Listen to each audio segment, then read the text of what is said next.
conduct or motive unworthy or unbecoming of a senator.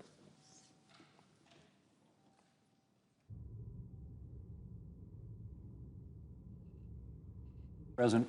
I recognize the Majority Leader. Thank you, Mr. President. Mr. President, we're going to vote here real soon on a bill that's been worked on for many, many months. And I want to start by thanking the staff on the committees, the relevant committees, the floor staff, everybody that's been around that has to put in the hours and get us to where we are today. They are extraordinary people who are very dedicated to their jobs and to public service, and we're grateful for that. And I will say, too, because we went through the reading of the bill, which the Democrat leader just pointed out was important for people to hear, through the middle of the night, and, I don't think there was a big American audience for that. I think a lot of people were at their jobs, working their shifts. People like nurses and firefighters who are going to benefit under this bill.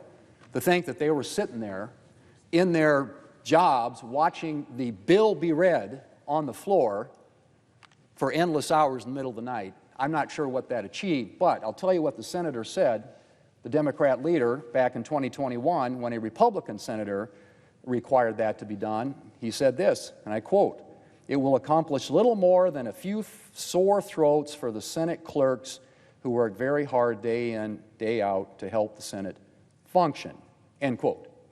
And those clerks are here today, and one of the reasons that we tried to give them a break last night is because they had to stay here the night before to read through the bill. In the dead of the night, nobody watching, but they did it. So hopefully they got a little bit of rest last night so we can start this off. Mr. President, the Tax Cuts and Jobs Act was one of the most successful economic policy pieces of legislation in history, and the data bears it out. You look at what happened after the Tax Cuts and Jobs Act passed, unemployment hit a 50-year low, poverty levels at record level lows, and incomes grew. Incomes and wages increased, most among lower income Americans. We started to narrow the wage gap as a result of the passage of the Tax Cuts and Jobs Act. So what is this about? This is about extending that tax relief so the same people that benefited from it back in 2017 and for the last 8 years don't end up having a colossal, massive tax increase hitting them in the face come January 1. Now, who are those people, Mr. President? It's people, it's families making less than $400,000 a year on whom the bulk of this would fall. $2.6 trillion of this tax hike that they're supporting would hit families making less than $400,000 a year. It would hit small businesses to the tune of $600 billion in tax increases. These are pass-through businesses, the businesses who are out there creating the jobs every day. If we don't do this, they're going to face a $600 billion tax increase. That's what we're talking about.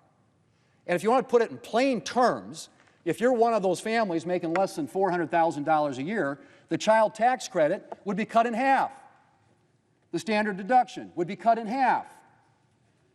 And you wouldn't get the benefit that many taxpayers are going to get under the legislation that we're going to be debating today, which would allow tips to go untaxed, allow overtime to go untaxed. So those nurses and those firefighters that are working the long shifts, not watching the bill be read here on the Senate floor, actually get something out of this that makes their families more able to cope with the challenges that they face every day.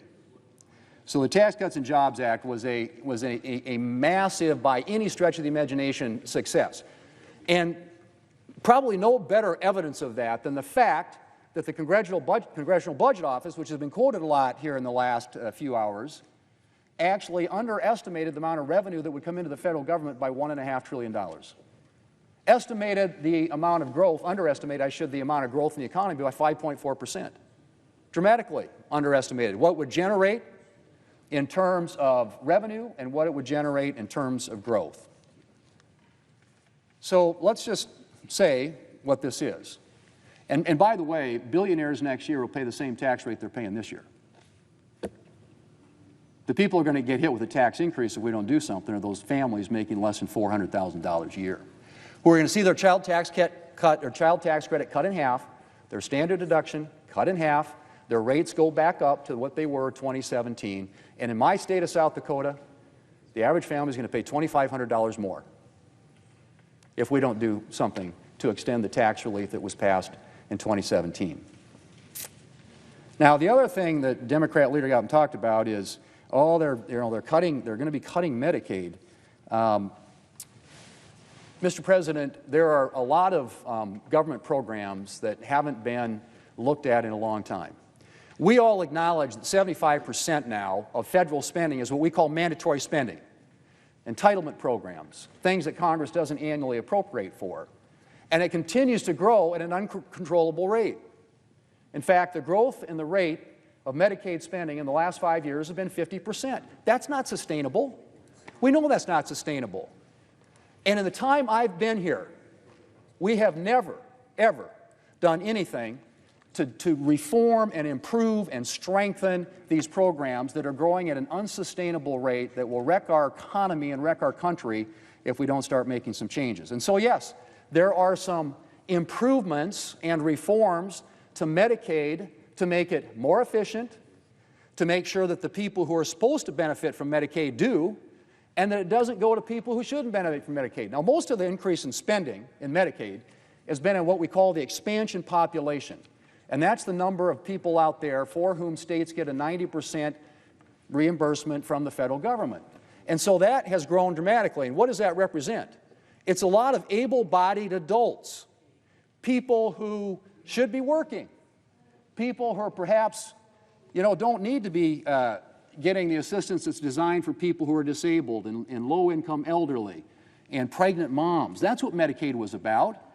And states have, with the federal government, a partnership shared for the years at a traditional rate. The expansion population is 90% paid for by the federal taxpayers. And so what do states do? They game the system to get more federal money. They add more people to the rolls. And so you have people on the rolls today who are here illegally, you have people on the rolls here today who are not eligible for this program, and you have people here today for whom there is, in that program, for whom there's no work requirement. And so what this does, it makes some reforms, one of which includes work requirements. I don't think that's a novel concept. It certainly isn't a concept that I think most Americans would disagree with. In fact, it was a Democrat president. Back in the 1990s, there was something called welfare reform. Bill Clinton, a Democrat president, proposed work requirements for welfare recipients. And you want to know something? The work requirements in the Welfare Reform Act passed back in 1996 and signed into law by Democrat President Bill Clinton had stronger work requirements than are included in this bill. Stronger work requirements in a bill passed, signed into law by a Democrat president than what's in this bill, and proposed, I might add, by a Democrat president.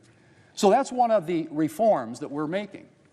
And these are reforms, Mr. President, are going to make this program stronger, more effective, more efficient, improve it in a way that it gets the assistance to the people for whom it was intended and not to people who are gaming the system. And yes, we address the issue of provider taxes, which has been abused. No question about it. It's another way to leverage federal money, get more federal money into the state coffers, and the states have used it for things not just to cover people, but also for other reasons. And you like states like New York and California who've gamed the system. So the whole issue of what we're doing with the Medicaid program is to get rid of the waste, fraud, and abuse, make it work in the way in which it was intended, to cover the people for whom it was intended, and to make sure that we have work requirements included there. To the current policy baseline. Everybody got up last night and they were clamoring and yelling very animated speeches about how the Republicans they're using a current policy baseline. How could they ever do that? Well, you know what? Back in 2012, President Obama, and one of the people who was working for him at the time, named Jeff Zients, used the current policy baseline to make permanent the Bush tax cuts. And the way he described it, Jeff Zients described it at the time, he called it the alternative fiscal scenario. That's how they explained to the American people. And then he translated it and said what it is, it's a current policy baseline. So the Democrats have used this before. In fact, they you could argue, pioneered it. But current policy baseline is something that's been used by both sides. So it's a little you know, spare me the hypocrisy and the noise about current policy baseline. Alternative fiscal scenario, he called it, and then he went on to explain current policy baseline. Finally, with regard to the issue of the deficits, it is rich to hear Democrats all of a sudden concerned about debt and deficits. Really? I mean, I've been here a long time, and I've not been involved in a single spending debate and fight in which Republicans were trying to spend less and Democrats were trying to spend more, with one exception,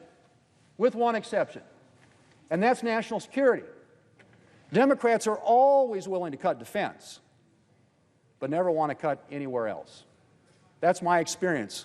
And I think it was borne out a couple of years ago when Democrats had then what we have now, which is unified control of the government. They had House, Senate, and White House, and so they had an opportunity to use reconciliation, which they did twice. One of the bills cost $2 trillion. The other bill cost $1 trillion. And it was all spending. And that, ladies and gentlemen, is a fundamental difference between us here. And I understand that. We have different views about the role of government. Democrats like government. And one of the things we know about government is when you send money to Washington, money is power. And when you send money to Washington from the American taxpayers, that means Washington has more power. It has more control. And Republicans fundamentally have believed that it's better if you allow the American people to keep their own money, that you distribute power out of Washington, D.C., back to state and local governments who are closer to the people and can make better decisions that are more informed by what's actually happened in their individual states. And so when we use reconciliation to keep taxes low, and by the way, that's all we are doing here is extending current tax policy. We are preventing over a $4 trillion tax increase on the American people. And when you vote against this, that's what you'd be voting for. Now, a good example of this spending issue was the 2011 Budget Control Act, in which, authored by a number of people, including Senator McConnell, they created a super committee, equally represented on both sides of the aisle. And they met for a long time to try and come up with some ways that we could come up with ways to reform entitlement programs. And of course, what happened? They deadlocked, because every Democrat voted against it, every Republican voted for it, and it even included some revenue increases, which is something Democrats are always for.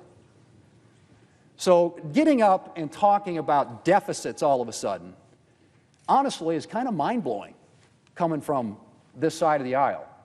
What we are doing here is extending existing tax policy, using a current policy baseline which was used by the Democrats, President Obama, Jeff Zients, no less than a little more than 10 years ago. So, Mr. President, it's time to vote, and Democrats will get a chance. They'll offer all their amendments, and they'll attack this thing as cutting taxes for billionaires. What we are doing here is extending tax relief for the American people, keeping their rates low, making sure they don't have their child tax credit cut in half, their standard deduction cut in half, including new provisions that provide more relief for working Americans, which is what President Trump campaigned on. No tax on tips, no tax on overtime, lower taxes for seniors, for Social Security recipients. These are all targeted at working Americans, working families. That is first and foremost about what this is about. This, Mr. President, will make this country safer, stronger, and more prosperous. It addresses military modernization. It addresses securing our border. It addresses restoring energy dominance. It extends tax relief for the American people so they can avoid a $4 trillion tax increase at the end of the year. And yes, it includes some savings associated with reforms that are made in a way that targets assistance from federal programs to where it was intended to go.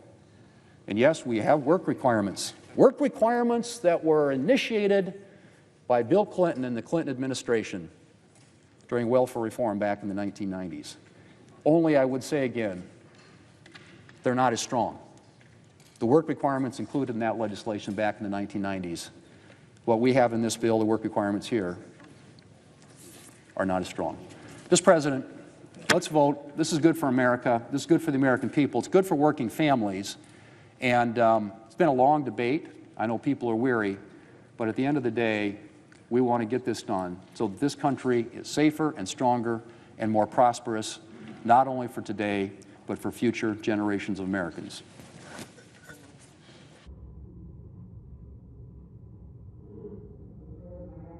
That there be 2 minutes equally divided prior to all